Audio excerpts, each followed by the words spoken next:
On my journey to become the best version of myself during quarantine, I interviewed guests who gave their life experiences and expertise on love to finances and everything in between. Join me to learn a thing or two on becoming the best version of you with Gigi Show. So why are you known as the anger doctor? Interestingly enough, the anger doctor was or is a professor of mine that actually started the anger doctor. And as I have continued on in the Southfield location, the anger became more of an intriguing area of discovery because there's many forms to it. And most persons come and see me because of the title of the anger doctor. So they're usually saying, oh, I need anger management because I'm having anger issues. But predominantly, I would say most persons do not actually have an actual anger problem. So I became more intrigued about going into the depthness of it so that I can help persons discover usually what is and what isn't. And that's pretty much even what we're going to be talking about today in the differentiation between the narcissist and the narcissism as it relates to personality disorder. So the anger doctor is truly one of an emotion that many of us have that is normal to have anger. But not only that, my area of specialization in specific is individual psychology. So the difference between what I would say I love to do as a psychotherapist is to dig a little bit into the in-depthness of the background of an individual as relates to even their birth order, as how their personality has developed. So as we go through the information and just going right into it, I'm going to just jump right in because Go ahead, I'm ready. I don't want to spend too much time on what I'm doing, but I'll end it at the end and give further information about how I actually intertwine the balance. Life is pretty much what is added on to the anger doctor, because really you should have balance in all areas of emotion, which we're going to discover. You're dealing with your life, your mind, and your overall well-being. So personally, go ahead. So yes, I was going to ask you. So narcissistic, and I'm just finding this out myself. When I shouldn't say find it out because I'm sure they talked about it in grad school, but I'm just realizing that there are these different differentiating factors that separates the narcissist from the personality disorder. So I look forward to and hopefully you guys are listening in too to hear what the differences are. Yeah. Personality is so key. And I often use and help persons understand that once you become an adult, your personality has developed over your adolescent years, your early childhood years, and you've been exposed to many things, persons, places, just education, exposure, and you've had experiences. And a lot of times what will happen is that when persons become around about 19, 21 years old is usually when what research has shown as personality disorders are normally discovered. Can they be discovered in childhood, adolescent years? Yes, they can.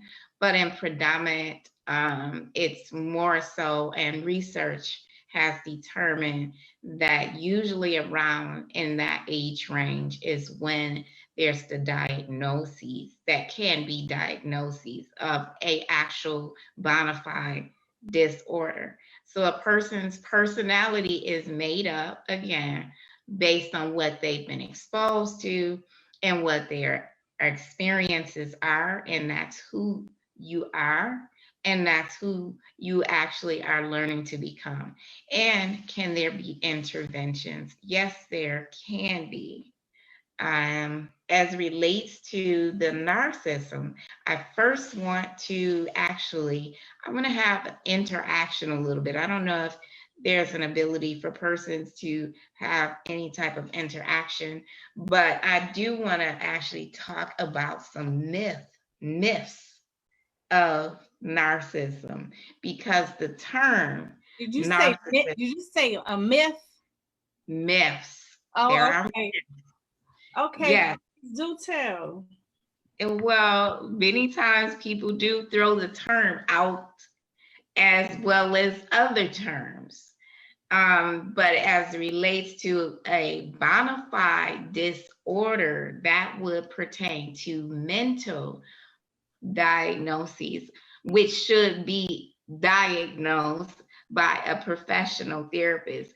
But we hear as persons, we see, and we begin to say certain things, such as we describe persons. We'll say, oh, they act like this, or they're, again, like the anger management that I was talking about, when persons say, oh, I need anger management because I'm angry all the time. Self-diagnosis is never good. It's never good. Actually, it's dangerous, for being more so specific about it. So I do want to ask, does anyone believe that narcissism is healthy? I do have a chat open, but I don't know if So let me ask you then, Mary, do you believe narcissism is healthy? Okay, so I actually was going to mention something about that, because Sigmund Freud, I was reading, and he was saying that. Well, how do you feel about narcissism? Do you believe that it's healthy, just from your own thought? Do you think it's healthy? Well, I don't know if I'm the right person to ask, but okay. I'm not here for selfish people, like absolutely zero. You know what I'm saying? Okay. But I do think it's healthy in this sense, that an individual should pay attention to themselves and make sure their needs are being met, and make sure, the total care of that person is being, handled. But I don't, I'm not here for the selfish actions part.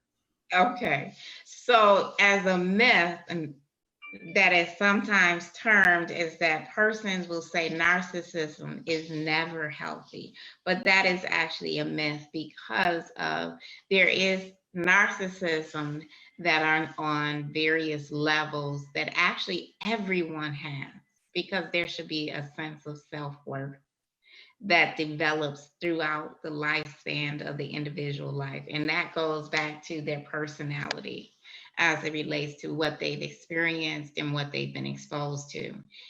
Before age 19 and before age 21, persons discover quite a bit that will cause them to develop. However, people rarely hear about the healthiness of a level of narcissism, because narcissism is most often associated with a negative connotation to it. Myth number 2, all people with narcissist personality development are outgoing and charismatic. That's a myth, because not all people with narcissistic personality disorder have charismatic and outgoing personalities, but some do. Mm-hmm. So to make sense of that, as it relates to the disorder, based on what they experienced as an adolescent, as a child, and what they've been exposed to, it's almost a tempting, like a blanket of sort that begins to overlay the individual as they're developing, which could create this possibility of saying it's okay to be outgoing, it's okay to be charismatic. This is just who I am. Mm-hmm. So that thought process can begin to start the narcissism process of going into the diagnosed disorder. Particularly, then it becomes more negative because it begins to build. But as we begin to develop as individuals, as human beings, that's what's happening. We're going through a lifespan development. So we learn behaviors, we see actual persons around us that we're exposed to that can create the influence. Myth number 3, people with NPD, Narcissist Personality Development, can't form close relationships. That's a myth, because actually they can. However, some people may find it difficult, though, if they have the disorder and do not get help because they don't acknowledge it. And I'm sorry, but they don't. I thought they were unable to feel the way that a person who doesn't have the disorder feel. I didn't think that they had that emotion to be able to, love like the other. And so we're definitely going to get into that. I'm going to expound on that because there's a need for external admiration that persons with wanting to obtain close relationships that have the narcissist personality disorder desires. But they would have to grow to understand that they are believing it's an actual internal belief that they need admiration. But again, as an adolescent, you're not sure about relationships just yet because you're just learning. But as you continue to grow and you're exposed to more, that's why around 21 is usually around the age that the disorder is diagnosed, because you may have gone off to obviously conclusion of maybe high school, you've experienced different relationships, you may have gone off to college. And so now you're coming into this place of being where you desire more and more and more, and it's starting to build. So myth number 4, narcissists believe they are superior to others. That's not necessarily the truth, not necessarily. Because some people with narcissistic personalities feel they are superior to others, but not all narcissistic personality disorders, persons with it, actually feel that way. Because it's been long speculated that many people with narcissism have self-esteem deficiencies. So if they have self-esteem deficiency, and fragile, they're pretty much in a place of almost disbelief. And so that would mean that not all narcissists believe they are superior, in other words. So it's a spectrum. Narcissistic is a spectrum. Okay. Another myth is that narcissistic personality disorder is common. It's not common. It's truly not common, because it's a condition, as I stated, is that statistical data will show that only 0.5% to 1% of the general population have the disorder. And up to 75% of people who have the condition are males, but many people who have the disorder avoid seeking treatment because it can be difficult to acknowledge the disorder. So the personality, again, is not common, even though persons say, oh, they're narcissists. We can maybe think about persons that we say are narcissists or have narcissistic traits. What about those? Traits. So the traits, again, is based on the personality. So again, going back to the person's developed personality, it's all about how they were raised, what they experienced, what they were exposed to, that has somewhat created, I would say, the monster. That's the truth. So it really is interesting. I hope y'all listening to these nuggets. To look at understanding that a mental illness that's associated with the narcissism personality is based on a pervasive pattern. So we all have patterns and themes to our life. We all have patterns that we've created, almost like these puzzle pieces that are created within our minds, things that we've discovered, people, places, things that we've experienced. And so we are putting together patterns within ourselves as a human being. So the difference with someone with any disorder actually has an ultimate level of grandiose. It's almost like they have experienced so much in their upbringing and their lifetime. And when they've gotten to a certain place, it's almost like these neurons, and it's not almost, but neurons in their brain actually kind of got stuck. The placards in their brain got stuck. Literally. The influence around them of what the experience was, depending upon what that experience was and when it happened. So the individuals will begin to create a lifestyle that is challenging sometimes to see a person that's living this type of life to actually say, oh, this is an actual disorder, but it will be continuously. It won't just be in some areas. It will be multiple areas in order for it to be an actual disorder that's diagnosed. Now, can you dig into that a little bit?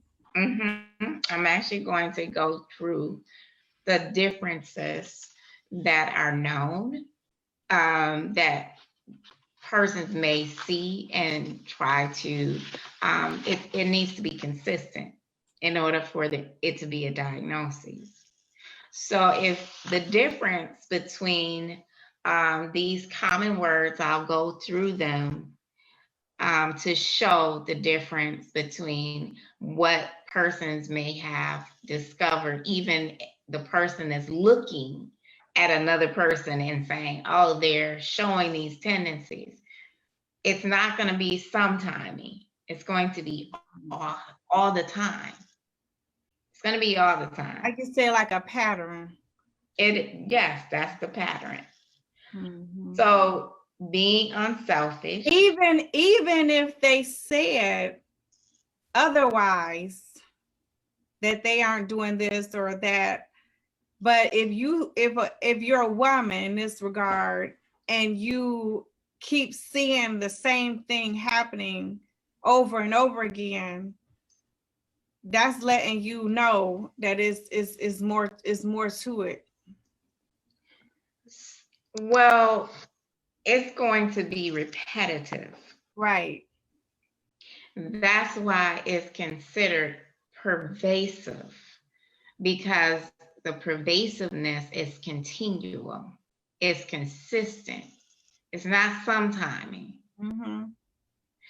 If a person is unselfish, They can be selfish sometimes, depending upon their birth order, even. If there's a younger child, sometimes a younger child can have a characteristic of selfishness because they've been like the younger child and this is how they were raised. Usually they're getting everything that maybe the older child didn't get. That baby.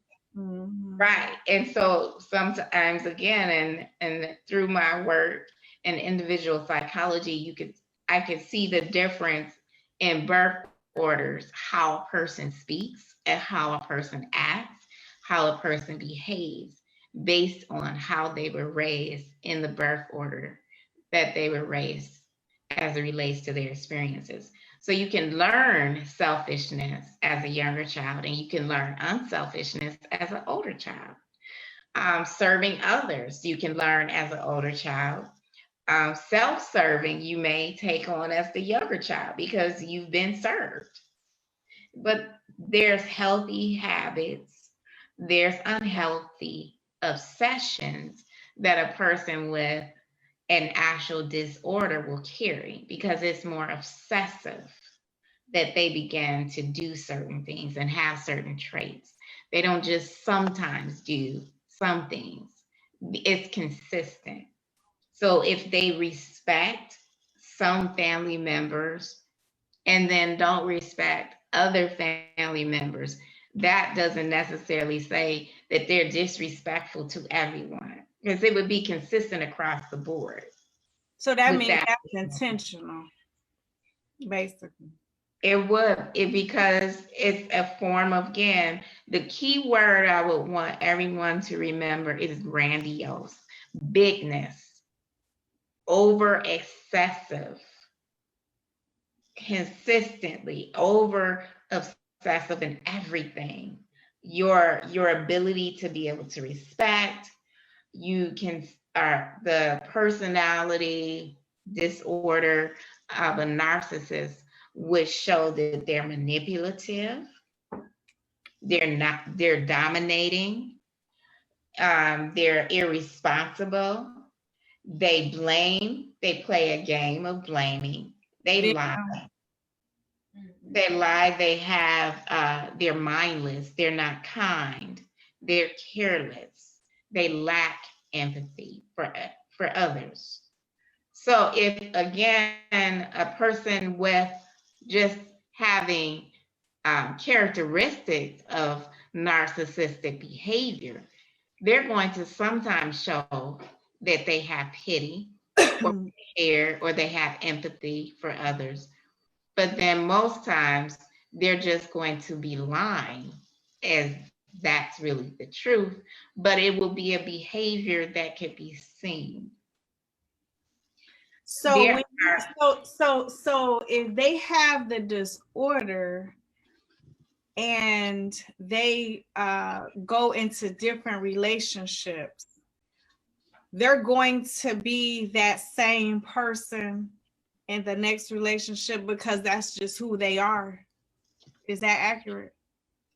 It won't just be relationships, though. As it relates to the personality is not just designated to relationship. It is related to how they handle money, how they live, how their interactions with their career, how they see their life. It's other areas other than just interacting in a intimate relationship. And that's why, again, there could be myths around how a person is considered a narcissist, because it wouldn't just be considered in an intimate relationship. They could have the relationship that went on with a mother or a father, their siblings, and they've created traits, their teachers, their professors. So anybody they come in contact with at the back circle. Right. Right. I mean, it really isn't just their relatability to persons that they know. They're the same and consistent with people that they don't know. It doesn't matter. They're consistent with how they treat children. They're consistent with how they treat parents or adults. Every opportunity. Women, men, children, it doesn't matter. Teachers, again. So let's get into a little bit more meat of this. Can you talk about love bombing and gaslighting? Sure. So I definitely am wanting to give what these 9 areas are.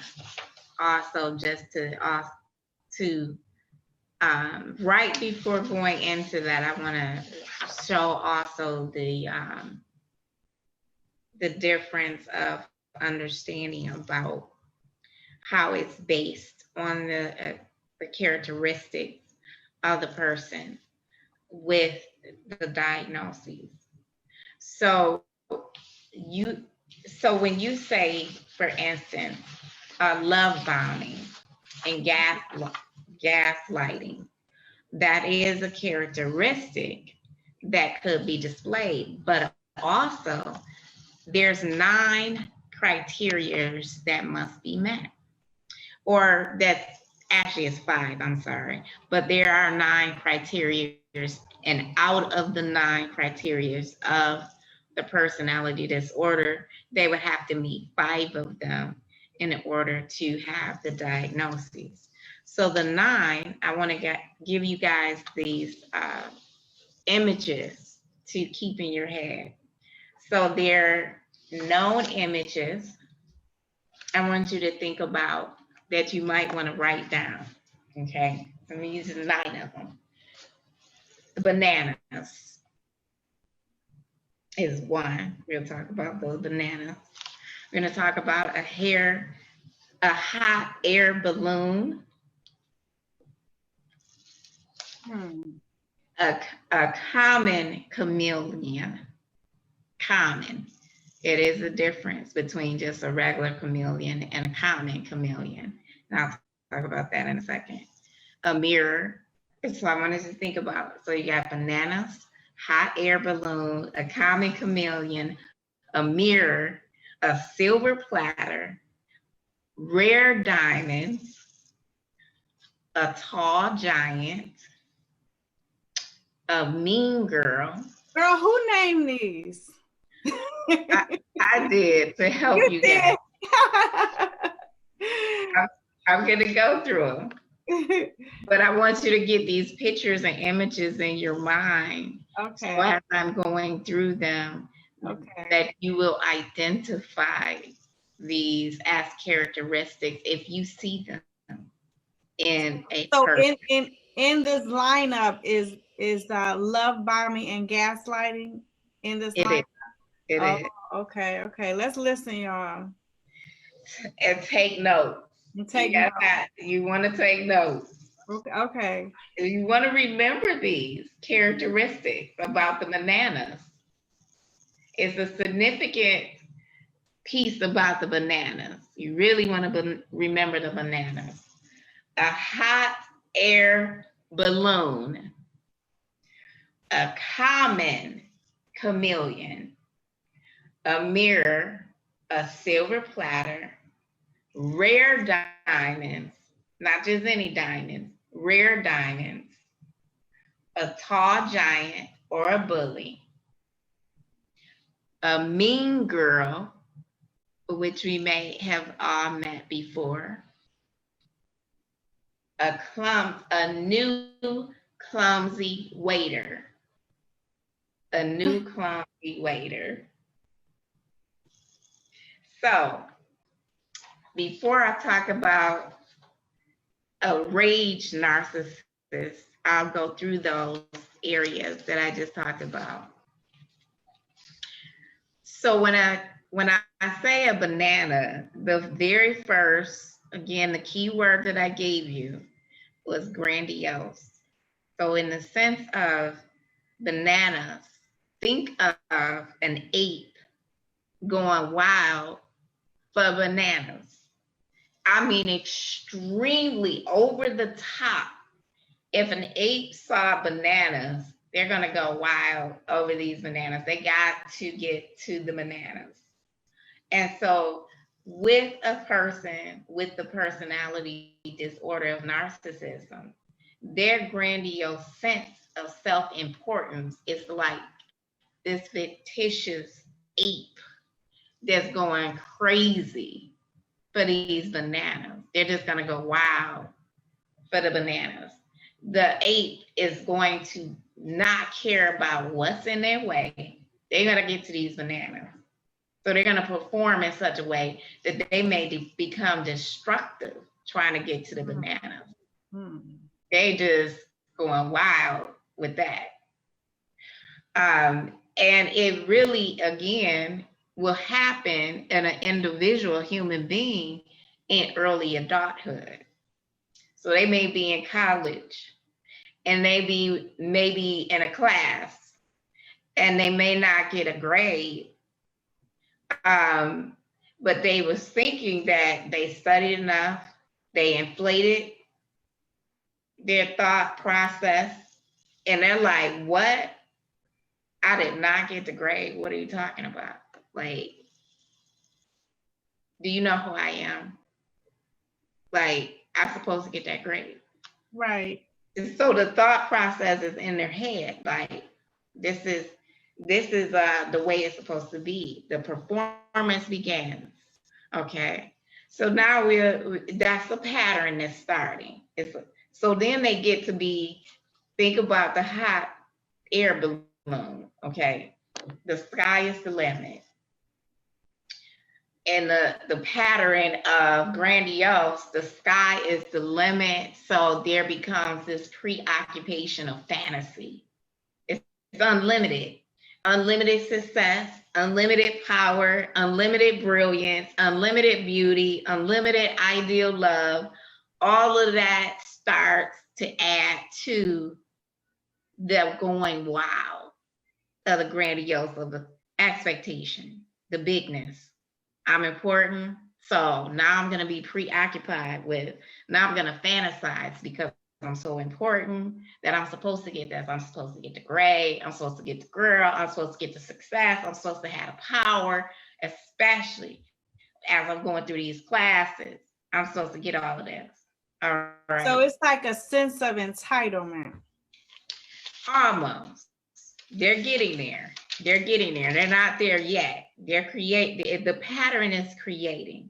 So when we get to the common chameleon, though, now, the common chameleon is the third layer, because the third layer becomes the belief they're special, unique, and everything. It can only be what they want it to be, what they can associate with, or how they're supposed to be around these high status people or be in this institution. So they may not have made it to Yale, but it's okay if they're in a USB, is a USB, right? Or, okay, a different college other than the Yale or Harvard. They're like, it's still cool, but that's okay, because at least I got this degree. I didn't make it there, but I'm still all of that. So that's the third layer of that self-esteem, just building and building. But then there is, because they're common chameleon, they can fit in with the best of them. And if they have the ideal person on their side, they're going to make sure that they fit in with who they want to fit in. Awesome. Because that's just the way it's supposed to be. Okay. That's why they're chameleon. They're common because they could take on any type of color. Doesn't matter whether they have the money or not. They're going to act like they do because everything is excessive. Everything is big. If they're not the superstar, they're going to make sure that they get to the superstar house because they can. That's what they're supposed to do. And they're gonna take the girl, or if it's the girl with the guy, she's gonna take the guy and she gonna make sure that he's dressed the way she want him to be dressed, or vice versa. He's going to make sure that the girl is dressed the way that he expects the girl to be dressed to fit in with the high profile that he believes. I know about it. I know about it. Mm-hmm. Then there's the mirror. Okay. So they don't just look in the mirror. The person with the disorder of narcissism, they're excessive with carrying around a mirror. They must have the look all day, at all times. Is perfect. There is a need for excessive admiration. Okay, so then that is another layer. That is the fourth criteria. They gotta have that. That's why you need to have a silver platter also added after that, because then there comes the sense of entitlement. So for a male to female relationship, so would you say that a woman sometimes will take on the breakup and you know, just say it was the guy's fault solely, but I do believe that we all play some part in it to some level, you know, because that's the relationship, you know, good or bad, you know, there were two parties participating in something. And so would you say to the women who are brokenhearted and maybe even watching this brokenhearted, would this be good information for them to realize that it wasn't them? Okay. You know what I'm saying? Based on what you just described, you know, some women will say, you know, because the guy might even have told them whatever their deficiencies are, and they may or may not have been true. But because of this personality you're describing, it hopefully the person will understand what a narcissistic personality disorder is and see these signs, so they know and have some reassurance that you couldn't have dressed any better, you couldn't have been any skinnier or bigger, you couldn't have talked lower or louder, you would have never fit that mold in their brains because it doesn't exist. So what you're describing right now is based on an area that I know, for lack of time, I'm going to go to it quickly. A lot of times what's in an individual, that's why I said personalities are individual. There's no two people alike. So what I want to say about as relates to the intertwining of relationships, it is based on what it's two people. Let's just look at two people. I'll get right to there's a perception of one person that could see a person that they're identifying as a narcissist. But there are tendencies also in the individual that may be overlooked, because the day that you discover that you're saying that you're a victim of any type of abuse from narcissistic, it can be based on you having some type of attachment issues. You may find yourself having a problem making decisions. You may have where you have some anxiety based on the person you're dealing with. Now, and who are you describing now? I'm describing a victim. The day that one discovers that the person that's with the narcissist is who you describe. Right. Okay. Right. Right. And Okay. so it starts from, even if you're in the relationship, from the beginning, if you are in a relationship with a person that has not been diagnosed with the actual disorder, then you help feed the narcissistic behavior, the individual that's in the relationship from the beginning, if that makes sense. So it may be coming, as the name of your show is, I believe it is. So as you may be becoming in the relationship. So if the person is in a relationship and they begin to feed in to the behavior of the individual, that's adding to the characteristics that may not have actually existed necessarily. However, if the person is in the relationship, then they begin to accept it. So the love bombing actually is where the narcissist would give these very excessive, again, the grandiose, they've given these excessive gifts, and everything is, oh, I love you this, or, oh, I think you're that, as they're speaking to the other person. And it's over and beyond and above, like just excessive. And so if the person that they're in relationship with actually has any type of level of knowledge of who they are and their level of self-worth, then it really would not matter whether the narcissist is actually saying these things. However, if it's not acknowledged as, okay, I really don't need you to say this often, like in the beginning, it almost like you putting a heart to it, like saying like, okay, listen, that's a little bit much. And also even to their self, they're thinking like, okay, so how many times is this person gonna compliment me? It's already been 10 times today. Okay, I'm gonna back up.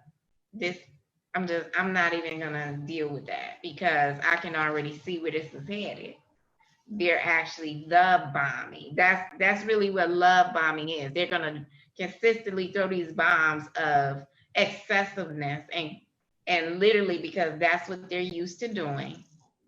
And because they desire a need for admiration, they feel that the person they're giving the admiration to is going to reciprocate, if that makes sense. Yeah, it does. And so speak to gaslighting.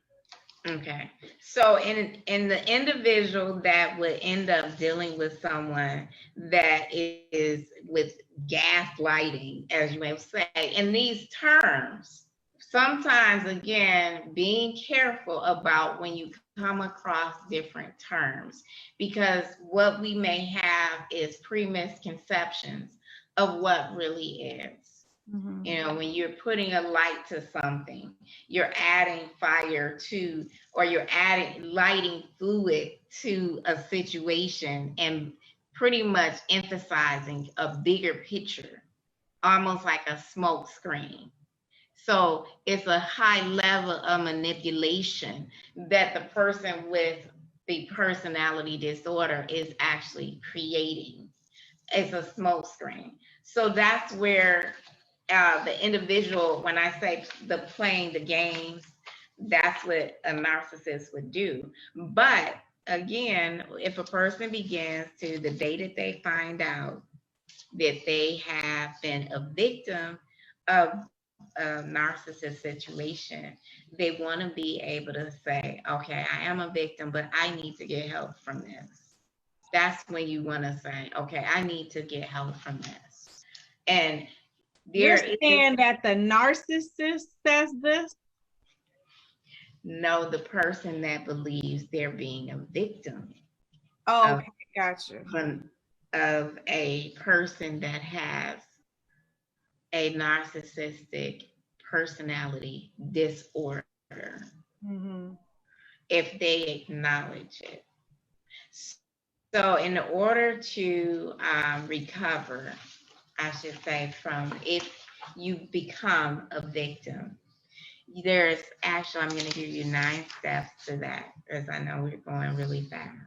If you recently ended a toxic relationship with someone, Wait a minute, with everybody, if this is you, go get your pen and paper. She's about to give us the list. Okay, go ahead.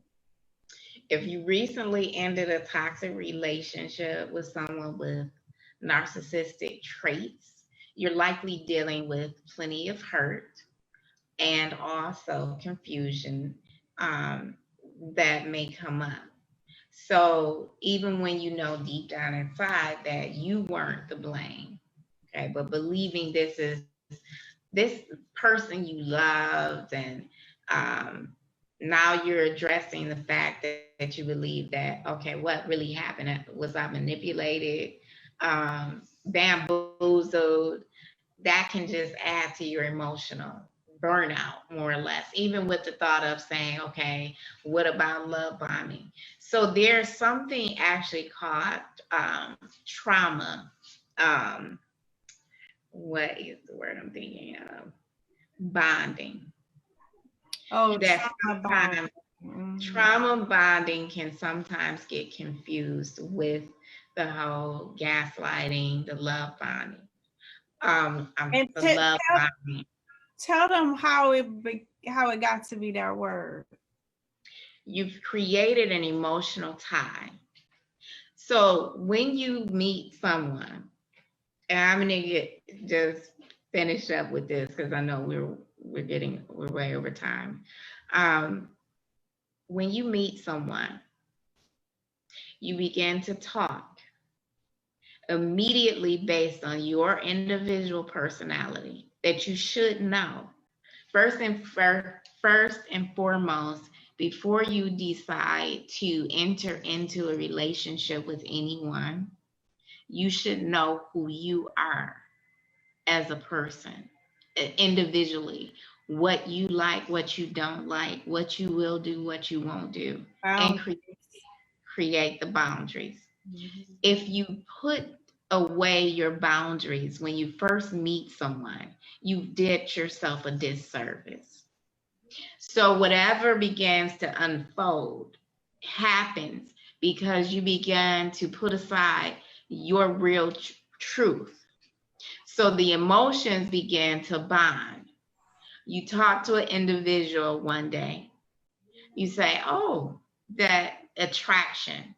Oh, I want to see this person again. I like what they're saying. Oh, God. You end the conversation late at night. You're on the phone again the next day. You'll say, okay, let's meet up next week. Then you say to yourself, oh, I'm strong. I'm not going to get into this. No, I've been in this type of relationship before, and so you're saying that, but then you get a call. Oh, what you doing next week? So interestingly enough, we're in a pandemic right now, and I'm just going to talk to that really brief. While you're in this pandemic, it's really a good time if you're single. If you're single during this time of the pandemic, really take this opportunity to sit with self. That's right. Recognizing who you are in this pause. It's definitely not a lot you should be even doing as far as connecting with persons anyway, because of the social distance, right, and keep safe. In the process of that, making yourself over, dating yourself, knowing and owning yourself, reflecting upon self. Everything should be about self. And that's where the selfishness is okay. So that you don't begin to create this emotional bonding that will be created every time you talk to a person about anything, every time that you share little parts of you, from where you were raised, what school you went to, if you had gotten sick, how many siblings you have. That's emotional bonding. When you create emotional bonds, you know a little bit about somebody, they know a little bit about you, then you're thinking like, okay, I'm getting to know a lot about this person, and then it begins to grow. But again, if you begin to set aside your boundaries, you're going to miss what you're supposed to be seeing. It's going to be overlooked. It's going to be masked because you're going to allow yourself to open up And that's where it could create an actual trauma bond if the individual has ever been traumatized, if you have ever been, as the individual, traumatized before. So you have a level of trauma, or they have a level of trauma, not to get into that, but if you attract a person with a narcissistic personality disorder, if an individual is in a relationship, and just the honest truth, if you attract a person with that type of personality disorder, that is when you really want to discover, as part of your recovery, you want to discover and research what's on the inside of you that has gotten stuck in basically the frontal part of your lobe in your brain. Something has actually attracted someone to you because of your fog in your own brain, literally, that you've allowed to not be resolved. And so it's almost as though the person who wants to draw trauma to them, no one. However, if you haven't had a resolver intervention with it, then that's what you will, again, attract. So that's why you want to always research self. So hold on for 1 second, because that's major right there. So you're saying that if you have attracted this type of personality into your life, then you have to do a little bit of self-evaluation to see why they were drawn to you in the first place. And then you have to do another step to figure out if they come to you, instead of you maybe not participating, in the relationship with them, you carry it on.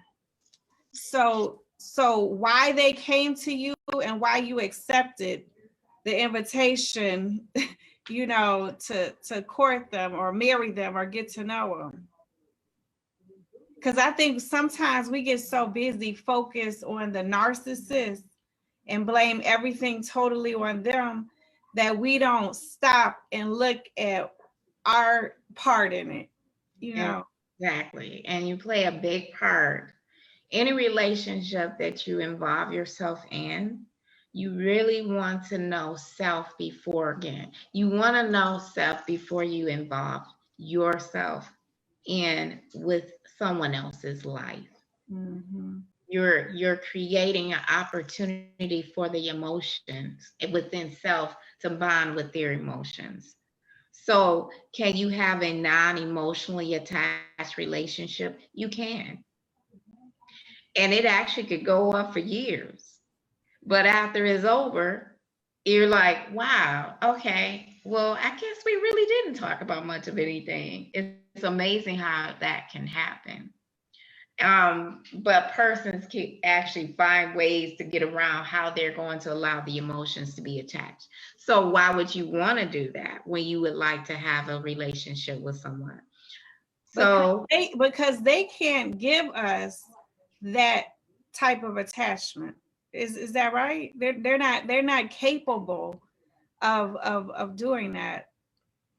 Well, the individual that's the other party of the potential relationship, regardless of if they believe that they're seeing a person with the personality disorder, then they have to be able to discover within themselves that automatically, I'm saying that there are character traits that you should be able to identify.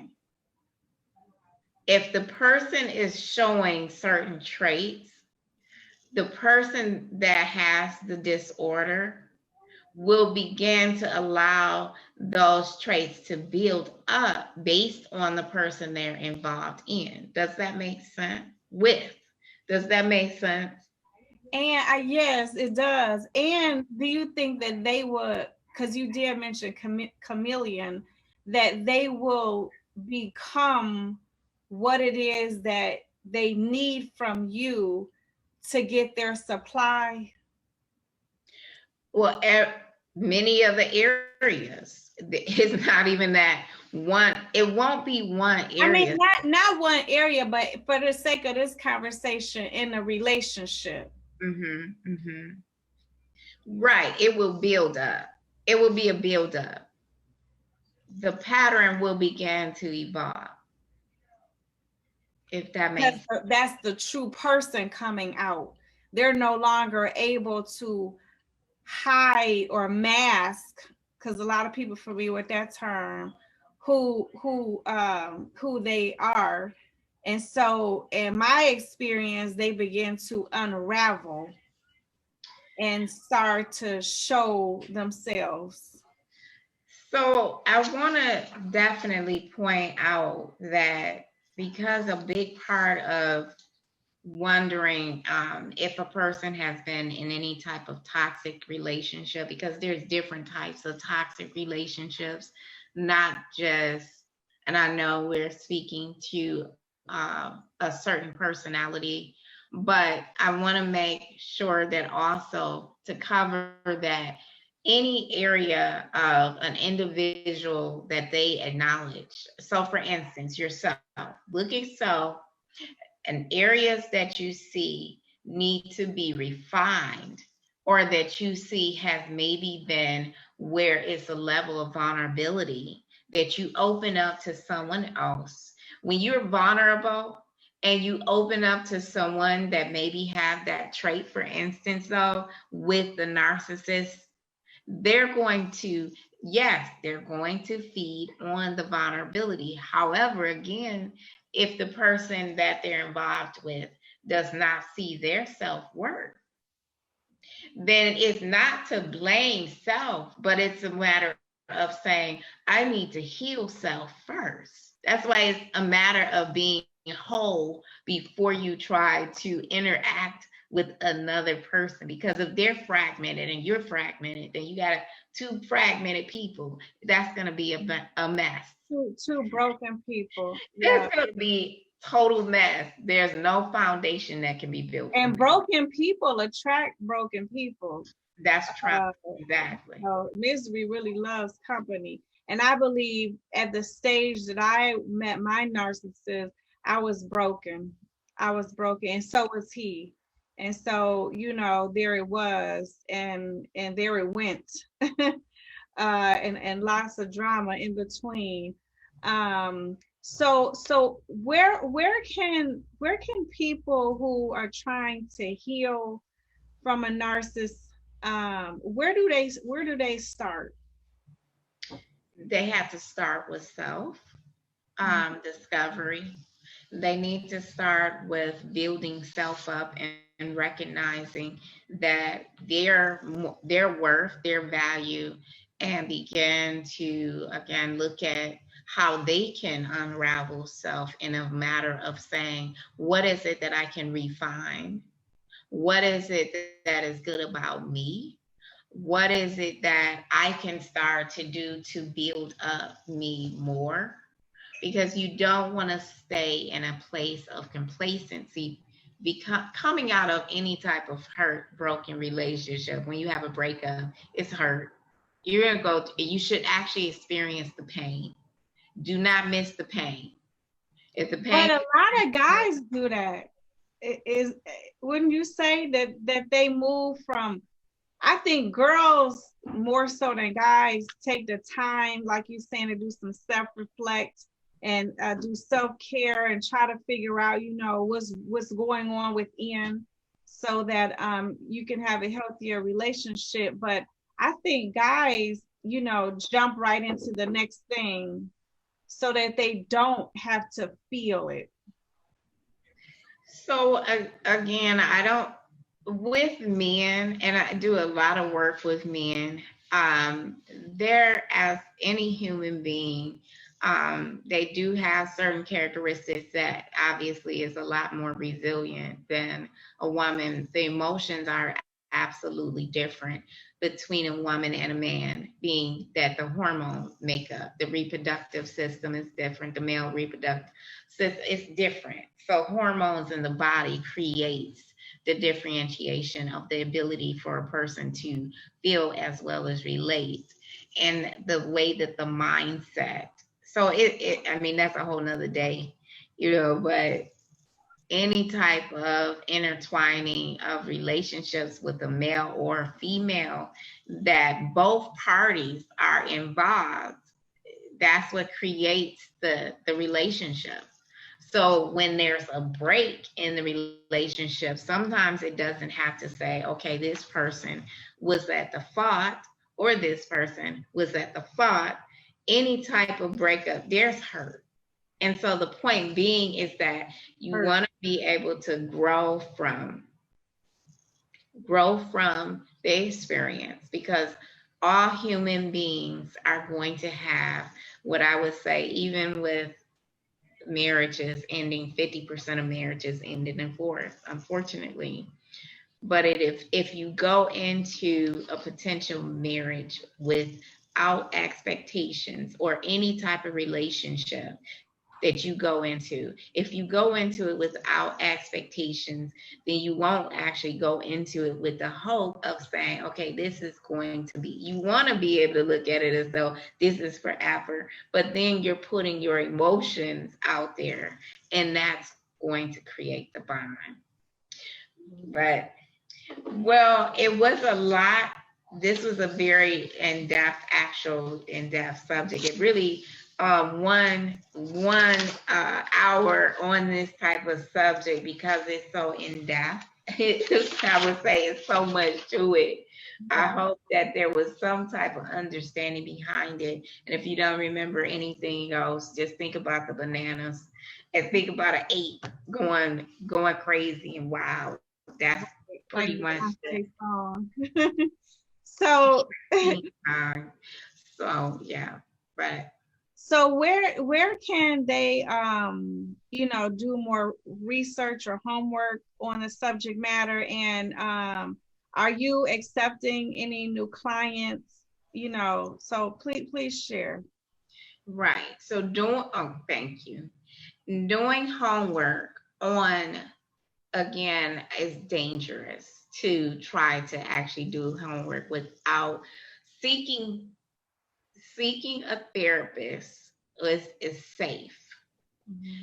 And if wanting to find out, of course, one, if you're believe you're experiencing the disorder yourself, or if you believe you've been a victim of working or being with someone that has been abusive, has had a narcissistic abuse relationship, seeking out help with a therapist you can trust is definitely the first point of safety. I should say, definitely don't try to do homework on your own, because it's too much stuff out there and not everything is properly correct. Mm-hmm. There's human beings that put the information on the computer, even World Wide Web. Mm-hmm. So you want to definitely go to a professional. I'm located in Ferndale, 9 Mile Woodward. If anyone lives around in the metro. My old neck of the woods. I'm sorry? I said my old neck of the woods. Right at the corner. And there's a white building that sits there. Definitely my balanced life, mind, and well-being. We deal a lot with the balance and obviously the well-being of the individual, the whole individual. And of course, the anger doctor, and I can be looked up on Psychology Today, the anger doctor. Well, that concludes the Becoming the Best Version of You with Gigi show. Thanks for coming and hanging out with us, y'all. Don't forget to share, like, subscribe, and check out our other inspiring videos. Until next time, toodles.